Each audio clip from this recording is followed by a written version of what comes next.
Good morning, সকাল সকাল চলে এসেছি ঝুমা ডেইলি ব্লগ চ্যানেল থেকে। সবাইকে আন্তরিক ভালোবাসা, আশা করি সবাই ভালো আছো। আমি তো ভালোই আছি, আমি নিশ্চয়ই আশা করবো আমার বন্ধুরাও সবাই ভালো আছে। রেডি হয়ে গেছি, চলো বেরোই। ছেলের শরীরটা আজকে একটু ঠিক আছে, উঠেছে, চা খাবে না বলে চা এই জন্য আর করিনি।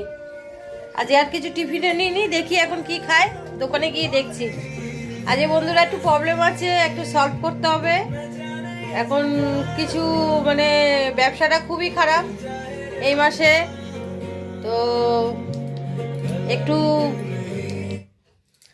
একটু টাকার একটু সমস্যা হয়েছে, দেখছি আজকে ম্যানেজ করতে হবে যেখান থেকে হোক।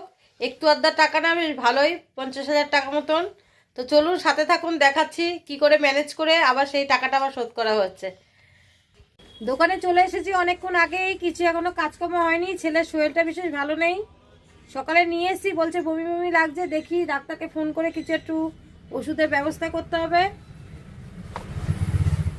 ওয়ান্টিং খাতে অল্প একটু ওয়ান্টিং আছে, বুঝতে পারছি না দেবো কি না। মন মেজাজ বিশেষ ভালো নেই বন্ধুরা, পেমেন্টের একটু চাপ হয়ে গেল আবার। ঠাকুর মালিক, ভগবানের উপর ছেড়ে দিয়েছি। তো দেখি সারাদিন কি হচ্ছে না হচ্ছে, সাথে থাকবেন অবশ্যই। কি বলবো, কিছু বলার নেই। আজকে আমার মনটা একদম ভালো নেই, খুব খারাপ বন্ধুরা। দেখতে দেখতে দুপুর হয়ে গেল, মানে সময় কি করে চলে যাচ্ছে জানি না। বাজারের পরিস্থিতি খুব খারাপ, একটু চারিপাশে একটু টাকার একটু প্রবলেম হয়ে গেছে। এখন যাচ্ছি মুথুট ফাইন্যান্সে একটু লোন নিতে। এই যে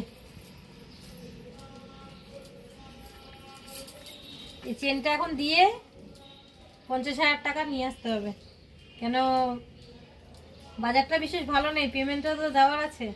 আবার দুদিন করে গিয়ে ছাড়িয়ে নিয়ে আসবো। লোকের কাছে হাত পাতার থেকে নিজের জিনিস রেখে লোন নিয়ে আসা অনেক ভালো, বুঝেছেন তো? আমি সেটাই মনে করি। লোকের কাছে এখন হাত পাতবো, বলবে দোকান আছে, স্বামী কাজ করছে, তাও দেখো গলা শুকাচ্ছে। তার কাছটার থেকে ভালো এই যে লোন নিয়ে আসা এখন। চলুন সাথে থাকুন, দেখাচ্ছি। মুথুট ফাইন্যান্সে যাচ্ছি লোন আনতে, চলুন বন্ধুরা। বিকালে দোকানে চলে এসেছি, সমস্ত পুজো দিয়ে দিয়েছি, ঠাকুরকে সন্ধ্যাবাতি দেওয়া হয়ে গেছে, অনেকক্ষণ আগে এসেছি। এই যে এগুলো সব এখন মেলাতে হবে। এই দেখুন 4টে প্যাকেটে ওষুধ আছে, সব মেলাতে হবে। এই যে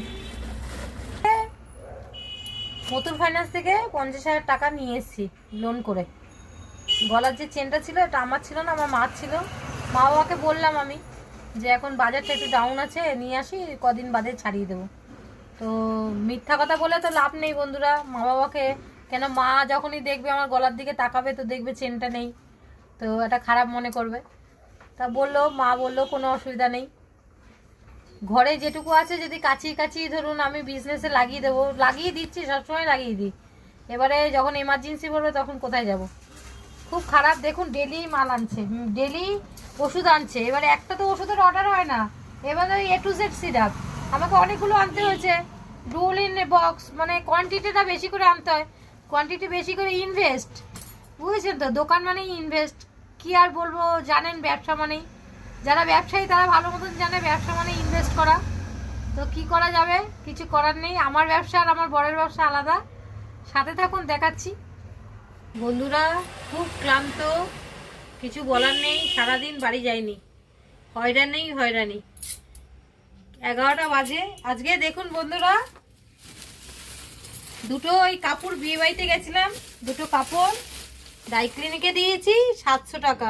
বলুন, একটা বেনারসি আছে, একটা এই যে 700 টাকা, বুঝেছেন? সারাদিন আমার লাভের টাকায় ডাই ক্লিনিকেই চলে গেল। আর কাপড় পরবো না, নমস্কার। বুকে ব্যথা করছে কাপড় ধোয়া থেকে। কিছু বলার নেই, এখানেই শেষ করলাম। ভালো লাগলে ভিডিওটা সাথে থাকবেন। আমি বরঞ্চ আপনাদের বাড়িতে যেতে পারছি না, কিছু মনে করবেন না, অবশ্যই পাশে থাকবেন। আমি ঠিক যাব, একটু সাপোর্ট করুন আমাকে। একা হাতে দোকান চালাই আর শরীরে কুলায় না। শুভরাত্রি, টাটা, গুড নাইট।